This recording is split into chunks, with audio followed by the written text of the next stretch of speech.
strategies right now is influencer marketing with the combination of the influencer has to be on your website. Okay. So if the influencer has a related audience to your product, their followers know about your space and they're interested in products or services related to your space, and they talk about it a lot on their stories, their posts, their videos, and then they're on your landing pages, it converts really well. And so we want to acquire 12 businesses next year. Ideally businesses that might integrate with the current ecosystem, that we know we can give them an instant bump, or we just really like the margin and the business, we understand it, and even if it's non-related, we can scale it up and get equity. The one thing I have been thinking is, like, one business I do want to start next year is a clothing brand.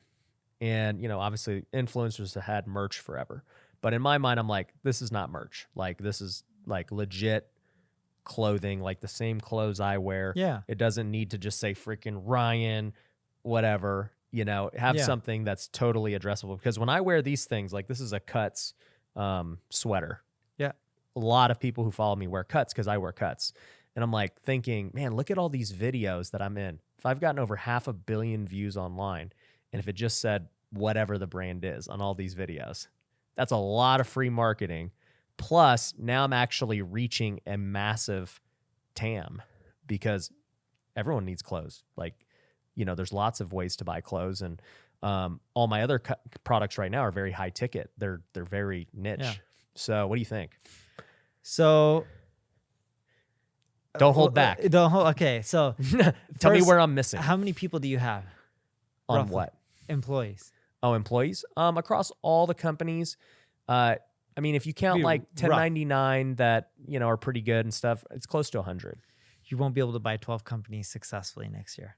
Yeah. So if you look at most private equity funds, they don't try to do their companies that they buy or companies that want to do roll-ups. It's hard to buy 12 companies because it's hard to integrate and run them all correctly. Right. That's why funds continue to raise more money and go after bigger deals. Okay. Because time is the big problem with acquiring companies. It's easy to do 1 a year. Okay. 2 a year is not that bad. Once you start going more than 3 a year, it starts getting hard. I know some companies do way more than that, but they have so many people. And what do you think about, Joe, though, just I guess on that end? I get that if I'm like owning 100% of the company, we got to fully run it. No, even when you own part of the company and other people. Even like a consulting for equity type deal, you still see it as a problem? No, that's a little bit different, but then you won't be able to spend much time. Right. I'm assuming you're buying a company, either 20%, 50%, 100%. Right. You're either a minority or majority. Right. But to do a lot of deals, assuming it's not venture and you're actually helping run the companies and grow them, right, that's where it's going to start becoming so hard. I should just pick some cherries next year. Pick the best ones and go all in. Okay. And then, and it's not just my take on that. Big financial firms, that's what they tend to focus on because the model's been proven out. When you start acquiring 20, 30, 10, whatever companies, it's really hard to focus and really grow them all. Okay. It's not impossible. It's just really hard and the odds are against you. It's much easier to go find 1, 2, 3 deals and really just help them explode and pick the right ones. Okay. If you're taking the venture approach and you're just putting some money in and you're barely spending time, that's different. You can do 12 deals, 20 deals. You can do a ton of them. Yeah, and I think on the minority stake companies, we were looking at it more so as consulting for equity type deals, and so that's not that bad. If your team's spending some of the time, yeah, that's not bad. But if we're gonna run the full thing, then yeah, bingo. And then going into clothing and stuff like that, I'm with you. It's a big market. You're really good at real estate, at least. Yeah. From my perception of him, from everything I've seen, you're super sound. You give great advice. Just go buy more apartment complexes and buildings and raise more money. Right. It's scalable. You're already great at it. If you had a really good project tomorrow for $20 million, is it hard to raise the down for the $20 million? No, we could do it. And you can do it quickly. Yeah. And people have bet on you because you're good at flipping. You're very logical. You don't get emotional with real estate. A lot of people do. And I would just continually go do that. Just crush real estate. Yeah. Yeah. Because eventually you can go and raise $1 billion, $5 billion. The 2% and 20%, I don't know how you structure them, but most funds at scale typically fall under the 2 and 20, right? Right. 2% management fees, 20% of the GP. profits. Yeah. Yeah. Like I was talking with someone today, they run a $10 billion fund. Yeah. They're in their early 60s. You're talking about just on management fees, $200 million a year. Less than 100 employees, 200 there. Their firm makes, call it 300 to, on a bad year, to over 500 a year in income a year. So the founder's probably pulling in, after paying talent and all expenses, the founder's probably pulling in on an average year $250 million. That's a lot of money. That is a lot of money. And that's what you can end up doing with real estate. That is definitely something to consider, devoting resources to just raising capital. Yeah, just raise a lot of capital. Yeah. There's been a lot of people out there that I see in the real estate world with social media have raised, $500 million, few hundred million, etc. Yeah. Yeah. I had, Cardone was sitting there last month, just talking about, they're at $1 billion raised strictly from social media. And, I mean, he's doing a little bit of everything too with, education and, all that stuff along with raising capital. I would just continue raising capital from social media for complexes. The money's great. What do you think about, since you're really into the Wall Street and corporate world, raising capital on social media, doing it for these smaller deals is totally fine, right? But eventually, to be at the big boy level, you're raising Wall Street money. Like, what do you think about transitioning there at some point? You'll get there. You may already be there, but once you raise more and more and you show a track record of doing really well, you'll meet some funds. Yeah. And then you'll start producing ROI for them, and then they'll open up and give you more money. And then you'll get more money from Wall Street. And then eventually, when you really want the money, then people start going to like sovereign wealth funds and pension funds and stuff like that. No, that makes sense. So what do you see as like the biggest opportunities right now going into 2023? I mean, you're obviously diverse in corporate, real estate, marketing. Like you got your pulse on like all things business, it sounds like. What are some big opportunities you're seeing? The big one that I'm seeing is people should just focus on what they're really passionate about and what they're good at. Because everyone tries to do, they see the pasture is greener on the other side, right? They're like, oh, the grass is always greener on the other side. And that's not always true. For example, you're good at real estate. I've done well with real estate before when I was buying like bankrupt units or units from the Mandarin or people that were going bankrupt and they just need a quick flip. But that's not what I specialize in. I've also lost money on real estate. Your track record in real estate is much better than mine. You're good at it. I'm really good at creating technical software for B2B. I'm just good at it. Have been doing it since I was a kid. I like it. My track record for creating a B2B enterprise company is pretty decent. Yeah. Right? My batting average is great. So I just stick with what I'm good at. And everyone looks for new opportunities instead of just focusing on what they're good at. Like I have a friend here who is an ex-Goldman Sachs guy, lives in Summerlin, which is Vegas, right? You know that, but in case some other people don't. And he now owns a ton of HVAC companies. He was really good at Goldman Sachs at doing financial engineering. And he's like, I was doing this for tech. I don't want to do this for tech anymore. The returns are hard. I'm really good at operations and finance. Let me just go do this in a boring industry. He fell in love with HVAC and roofing and plumbing, so home improvement stuff. And his name's Devin. And he's just like, I'm just going to buy up these companies. Makes a killing. Like literally a killing. I'm not talking about like $5-10 million, but like he's scaled up the organization to do a lot of revenue with only a few $1 million of capital. Because some of these businesses, he's buying them for like 2-3x EBITDA, some seller-based financing, the best rest bank, and he's putting no money down and he's getting these businesses for free. And then does online marketing and runs their operation better and says, hey, instead of using paper for all your record keeping, let's go digital and actually use software and all this. And he's growing these companies by roughly 40 to 50% in the first year that he's acquiring them. That's amazing. So what's your plan then for 2023? So for us, we have software companies. We'll continually buy more software companies and continually Is that your maintaining core the- competency? Yeah. Yep. And then with our ad agency, I don't run the ad agency. I spend most of my time on the ad agency because it's fun for me, working on the marketing strategy. But it's just more international expansion. For us to be a big ad agency, we need to be in more countries. We're only in 7 right now. We need to be in 7 main ones. We have some small ones we're in, but we really need to have like a base in, let's call it 50 main countries. And I'm hoping next year we can add at least 7, if not 13 more. And then over the next 5 years, I want to get to at least 50.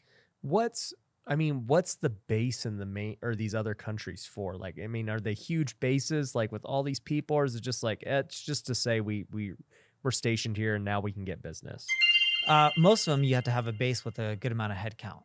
So let's say like if Amazon wants to market in India, a lot of times Amazon corporate United States will find someone to help them in India, and they'll say, we need you to provide X, Y, and Z headcount and resources that are dedicated into bringing Amazon into India. They're already there now, but you get the point. Mhm. And the same goes with a lot of companies. Like Heineken will be like, we need to have a bigger presence in Brazil.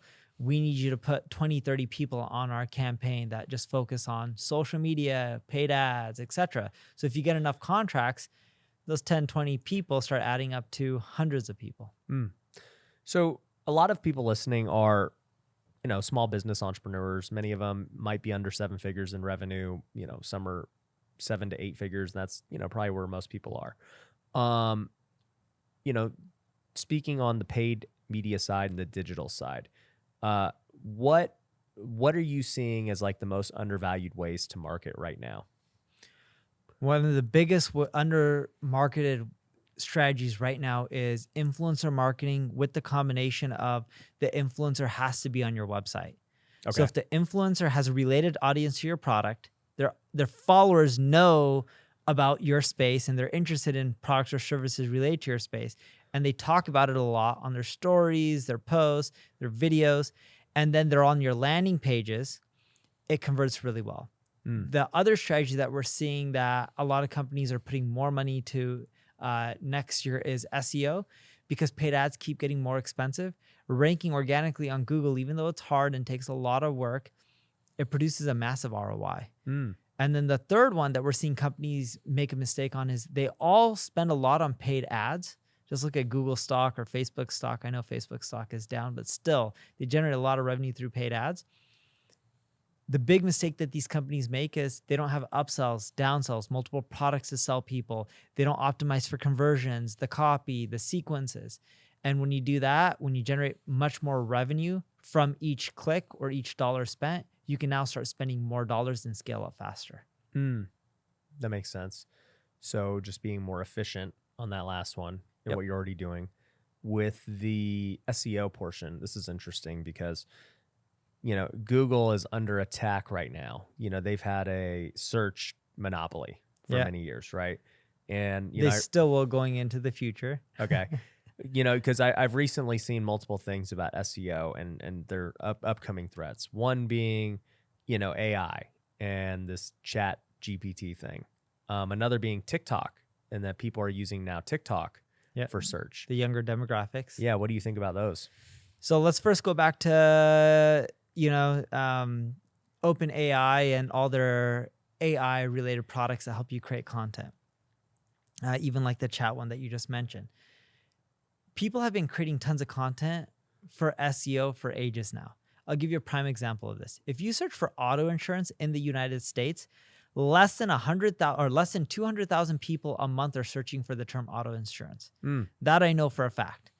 Did you know though, there's over 1 billion web pages on the term auto insurance in the United States? It's crazy. Think about how much more content there is than people actually looking for solutions. Yep. Now, I'm not saying there aren't more people looking for auto insurance, but that's just the amount of people Googling for that term each month. Right. There's too much content already. So if these AI tools create 10 times more content, it doesn't really matter. Google is already combating tons of content that's mediocre, and they're ranking brands, people with a lot of links, people with a lot of social presence, people that are omni-channel, companies that people can trust. Using these AI tools doesn't solve that problem. Okay, so you don't think they'll spam for SEO? Well, they can, but Google's already dealing with that. You already got 1 billion plus results Yeah. for less than 200,000 people looking for a solution each month. Yeah. So they're already dealing with that. There's going to be no difference on that end. Okay. It's just companies are going to be like, oh, content creation is easier. It's easier to create mediocre content, right? You can use AI tools to help you create text-based content, but it's not going to be at the same quality that you're creating content right now. You don't think AI will become better copywriters than humans? I don't know if they'll become better copywriters, maybe, but I don't know if they'll become more creative. The creativity is what really makes the content amazing. And what you'll find is, yes, AI can help you with your marketing and it may even do an amazing job, but it still needs someone to help with the brand creation, someone to help run the paid ads, someone to go out there and meet people and build that emotional connection. There's a lot of missing pieces that the AI can't do. It's only part of the puzzle. And what you'll find is companies will use AI to do a lot of their marketing and they'll get lazy and not do the rest. We're already starting to see it and they think that they'll get the same results, which isn't true. Yeah, you see the data. Yes. You still need people interacting with humans on social media, not just from a format of leaving a comment, but being there, trying to help them out, caring for your audience. There's so many things that you need the AI to catch up with, right? Or running ads or going to a conference and actually networking with people. How many times have you met a lot of the people that have invested in your programs? I know a lot of people probably invest just over the phone, never met you, but you go to a lot of events, correct? Yep. And you've met a lot of people in goodwill, speaking, right? 100%. This all helps build that brand, whether it's corporate or personal. It's hard for AI to just do those things for you. Right. There's always going to be a human element to brand. Correct. That's why Nike's got to pay the LeBrons of the world to make it more humanized. Bingo. AI can't replace that. Yeah, that makes sense. So what about TikTok? TikTok, I agree. That's a big threat to Google, but I think they have a long time because that threat is with a really young demographic. Right. And we are seeing TikTok ads boom. That is another huge opportunity. At our ad agency, we see TikTok ads cost roughly half the amount and produce the same revenue. Let's say if you're advertising on Facebook. So let's say at Facebook, for every dollar you spend, you would spend roughly 50 cents on TikTok, but you would generate the same revenue from TikTok as you would with Facebook for each dollar. No, it just reminds me a lot of, when I hear about these guys who got into online marketing, 7-8 years ago, and they're running YouTube ads and Facebook ads. Nobody knew what the heck was happening. Yeah. And then they just would talk about the returns being crazy. And that's why I'm like, okay, so what is undervalued right now? Should I be using AI? It's now becoming this talked about topic. Should I somehow use it into my marketing? Should I be thinking like, hey, obviously I should run a lot of TikTok ads based on what you're saying. That's simple. And then you mentioned another thing with the influencers and these brands. And I'm like, okay, me being, let's talk both sides. Me being an influencer, what am I worth to a big brand, right? Like what kind of deals should I negotiate? And then what kind of deals should I be looking to strike with my buddies for my products? What do you think? So you're more saying if you were... I'm on both sides. Like I'll look to hire influencers for my own companies. So I look at it as like an ROI standpoint. If it works, do everything. Like for you, if you can be an influencer and I'll give you a great example. If I'm an influencer for like PayPal, I do a lot of work with PayPal. I'm building a great relationship with them. Potentially get bigger contracts or deals with them. But at the same time, I'll also hire influencers for my own businesses and literally do a little bit of both. But like all these channels and all these options as like experimentation, just do a little bit of everything and whatever works, double down on, whatever doesn't, do less of. Right. No, it's always testing in marketing. Sadly. You never have the exact answer. Yes. Yeah. What do you think about everything happening with metaverse and blockchain? Where do you see that technology going? Here's the best part. We got hit up from someone on Facebook. They're like, hey, would you like to throw an event on the metaverse? And I'm like, you know how hard it's going to be to get all our attendees to wear these Oculus goggles? And they're expensive and a lot of people don't have them. I'm like, no, thank you. The metaverse isn't that great yet. Do I think Facebook is doing a good job with their current platforms when it comes to generating ad revenue? Sure, they do great. I don't think a lot of people care as much for the metaverse as Facebook thinks. Do I think it's going to be huge 5-10 years from now? Sure, but I don't think in the form that Mark Zuckerberg's thinking with avatars. What I think is going to be huge is a very different thing. Let's say my wife and 3 of her friends want to go shopping in the mall. Somehow with some sort of technology like a contact lens that isn't, big and sitting on your face, you can all virtually be in a mall, shopping at any store, Nordstrom's, Macy's, Chanel, you name it. And it looks real, identically like as if you were in that store. Right. And you're picking stuff, trying it on, all happening virtually. You can pick what you want to buy with your friends. You're getting the social, social interaction. Yep. And it's all like if it was in real life, not with avatars, but you're actually there. It looks 100% real. And you're like, I want to buy this Chanel purse. You check out, and within an hour, it gets delivered to your house. That's what I think it's going to be. Right. So, and do you think like people, obviously, I think gaming will also be big in there. Gaming will be huge. Yeah. And it's not that the concept of the metaverse won't work. It's just the avatars and what Mark Zuckerberg was like, oh, people have Zoom fatigue. You can have your character. Dude, I can just turn off my video camera. Who cares? Why do I need the avatar there for me? Just turn off the camera. I do so many Zoom calls where the camera's on or off. And that's where I see it really going is if it can replicate something that's realistic and I can hang out with my friends in the United Kingdom or London and I'm in Las Vegas and it's 100% real and we're all communicating just like if it was in real life. And that's the key, not with some fake avatars. I think that would be a huge hit tomorrow. It's like the Matrix. Yes. Yeah. You think you're in this real place and that's what it is. That's where it needs to go. And I think eventually it can go there. Yeah. I think that's probably a while away, but that's what I was saying. 5 years, probably closer to 10 years. Yeah. And so what do you think about blockchain and all that? I think blockchain is great. I know there's been a lot of ups and downs with crypto. Yeah. The technology is amazing. Just imagine if someone in your family from another country, like let's say my family in India, they want money. Why do I have to go to a bank? Why can't I send them money instantaneously through, call it Bitcoin or any of these currencies or through the blockchain, right? Right. So forget the value of the tokens or the value of these coins or whatever you want to call them. I think technology is just getting started or people owning their own data. Yeah. I think a lot of this is going to be big. It's just companies don't know how to really use them yet and people are far from adopting them. Yeah. Those are 2 important things. And a prime example of this is Airbnb. The CEO, Brian, went on CNBC talking about on Twitter, did a poll. Most people are like, yeah, we want you to accept Bitcoin and integrate blockchain. Well, the real changes that they made that helped improve the business were with their search listings, because outside of Twitter, which is a little bubble, believe it or not, on what people want, especially when it comes to blockchain. But outside, most people who are using Airbnb want better listings so they get more transparency, and the people who are renting out their homes want a better experience as well. So that way it's a better match between potential renters and the landlord, them. And that's what they focus on, and it caused a business to grow. If Airbnb decided to take Bitcoin all of a sudden, that's not going to make the business boom. No. The experiences. Yeah, Bitcoin's not adding any revenue or anything to them. Exactly. Right. It's just more of a gimmick.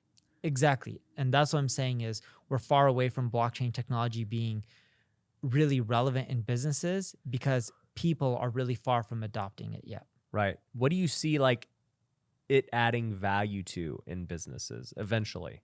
Big thing is data and privacy. Yeah. I think that's going to be a big one. The other one is I think it's going to rechange our whole financial system. Great example of this is we're in Vegas right now. Imagine everyone working in a casino. Did you know a lot of people are living paycheck to paycheck? I forgot the stats, but it was a big amount. Yep. And a lot of people that are getting paid, call it minimum wage or $10, $15, $20 an hour. A lot of them are the ones using payday loans and are in debt, which sucks. Imagine if they can start getting paid for every minute that they worked. You work at a casino, by the time you're done with your shift, you have that money on your phone and you can use it. You don't have to pay interest for payday loans. All right. There is a company out of the US, I think the word day is in there, Dayforce or something like that. They're publicly traded. They're now doing daily payments. Crypto and blockchain is helping with some of this stuff, but it's not fully there where everyone can do it on the hour, on the minute. That's the kind of stuff that's going to change this world. Right. What do you think about NFTs? I think NFTs are great. You know, why can't people own their own artwork, images, whatever you want to call it, and actually have proof that it's their own ownership?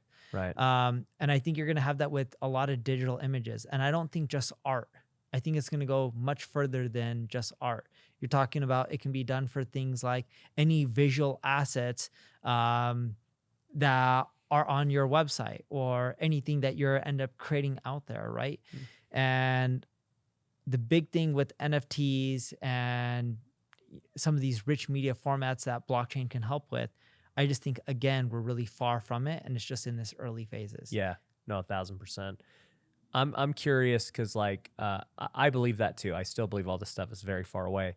But I guess the question as an entrepreneur is, you know, like I have a very successful NFT project. It was #1 on OpenSea. That's awesome. Yeah, it's gone really well, and despite all the FTX drama and everything, it's remained up a lot. And so, you know, I'm looking at it, and I believe that, and to your point, real estate's my thing. So I'm like, I know real estate and the blockchain are going to be huge. Like there's so much inefficiency in a real estate transaction that happens that blockchain can solve. And I'm like, I know I can help create the companies that will solve that. And so my question is, like, when you're creating a startup in tech, because tech is not necessarily my forte, even though this NFT project has been an element of tech. Being too early becomes an issue. I mean, in my mind, I'm looking at Facebook and Meta, and I'm like, you guys got the right idea, but like, It's too early. it's way too early. Yes. Right. And so I'm like, you know, how do you navigate the timing of a breakthrough technology? It's hard to time anything, right? So, Right. You just got to pick a time and hope that Hope you're right. Hope you're right, or sometimes just wait it out. Wait it out. Like, I forgot what was the video player before YouTube, or the video social network. It was Vio or Vimeo. I think it was Vio or one of those. Uh-huh. And they went through a lot of lawsuits and got bloody, but they paved the way for YouTube to be next. And now Yeah. YouTube is a big, winner for streaming online. Or Well, you look at like these success stories of Elon with Tesla, and you're like, you know, he was so early, and he was just like, it's going to happen. It's going to happen. You know, you look at Bezos with books and Amazon, and he's just like, I have the patience that I'm right. yes. And if you have the patience, but more importantly, the money to be patient, you're good to go. That's the hard part, because a lot of times when you're too early, yes, you have first mover's advantage, but a lot of times you need a lot of money for the market to be ready and catch up. Right. And then you mentioned data and privacy being huge. And I've seen a lot of this with blockchain, is that people are going to own their data. Yeah. And, you know, Facebook and all these companies can no longer monetize your data without paying you. And you as an ad guy, that makes sense of like, that's something you got to be tracking a lot. How do you see that? We see it becoming more and more popular. People want to be compensated for their content. Why shouldn't they be? Right. And I actually believe you're going to start seeing much more transparency and more programs being rolled out. Just think about how much money Facebook is losing from influencer marketing. Why wouldn't they want to create a system that just connects everyone and take a big cut? Why is Facebook losing from influencer marketing? Just because they're not having to do a paid ad? Yeah, because someone like me or you can get paid to post something, and we collect the money directly. Yeah, we put paid promotion, but why wouldn't Facebook want their cut and to middleman it? Right. That makes sense. They already have all the advertisers. The advertisers are going directly. Might as well get a cut of that spend. The influencers will love it, because then they'll get access to a lot more companies in mass scale.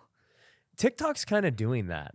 Like, they have like, I've seen it. I've never done it, but they're like, you want to be in our creator marketplace, whatever, and we'll connect you with brands and stuff. So that's kind of happening. They're starting to happen, but it's not a system like with Google Ads where you can just click some buttons and pick what you want and just you're off to the races. What do you think will happen with YouTube and these social media platforms where, you know, it seems like, okay, now everyone saw what YouTube did with Google AdSense for influencers and creators. And now, you know, it's forcing Instagram and TikTok. Yeah, they all have to do it. Everyone has to do it. Yeah, and you're going to see more of it. And YouTube's a little bit of a different animal. The reason YouTube's a different animal is people use Instagram and TikTok mainly for entertainment over education. I know there's some education happening on these platforms, but YouTube has a big educational audience where people are looking to go there to learn about anything. And YouTube has a big upper hand because if you look at how people watch YouTube videos, it's them doing a search query and then finding videos, which allow ads to be much better targeted than they would on Instagram or TikTok or some of the other platforms. That makes sense. Yeah, YouTube would have the strongest ads, you would think. Yeah, because you can end up seeing what people are doing based on behavior, just like you can with TikTok and Instagram, but you also have keyword data as well. What do you think Elon will do with Twitter to get it up to these levels? Because Twitter don't pay anybody. He's going to have to make the product a lot better and add in more features. Yeah. He wants to create like that super app. Yes, like WeChat. Like the WeChat in Asia where it does payments and everything. Yeah. And I'm not saying he can't do it. I would never bet against Elon, but it's not going to be easy. Okay, this is my final question for you. Who do you think is like, as somebody who's been around all these different companies, you've met CEOs, you've met, very smart people. Who are some of the top people, entrepreneurs in the world that you see today? Elon, of course, is one of them. I think Jack Dorsey from Block. They changed, yeah, right? Block and to Twitter. He's really good. Even though people hate on Mark Zuckerberg, he's a really smart entrepreneur.